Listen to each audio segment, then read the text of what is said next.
Ireland's War Memorial Gardens were built in tribute. This park in the centre of Dublin honours the service given by many during years of conflict. However, between 1939 and 1945, Ireland remained neutral. To play a part in the Second World War, soldiers had to leave the Irish Army. Those who joined the Allies were known as deserters, a title which was intended to carry shame. I mean, this would be a source of pride, this photograph, in so many families. Oh, I would think so, yeah. But, you know, for us, they just lay up in the attic, you know. Paddy Reid's father was one of those who signed up to serve with the British Army, a decision which would have an effect on his whole family after he returned to Ireland.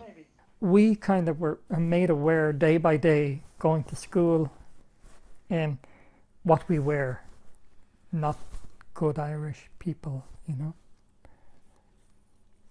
The Second World War may not have been Ireland's battle, but thousands of Irish soldiers chose to fight.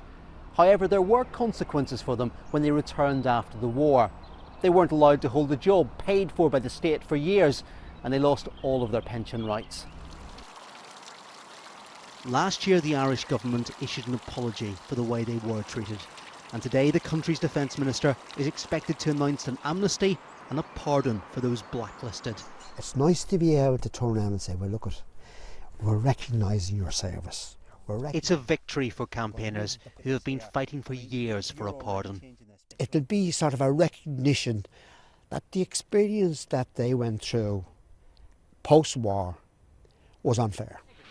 Ireland, the romantic green isle of the West, is still at peace. There were Irish soldiers angry at the decision of their colleagues to sign up with another army. They felt they were still needed in the war years to protect the country against invasion. But the memories of discrimination suffered when they returned and couldn't find a job still haunts families. I was with him times when he went out looking for work, and being told to, it's hard, you know. You just realise the lives they could have had. Years have brought a new perspective to the actions of those whose names were once dismissed as deserters. Campaigners hope a pardon will ensure that in future they will be remembered by all, not with shame, but pride. Chris Buckler, BBC News, Dublin.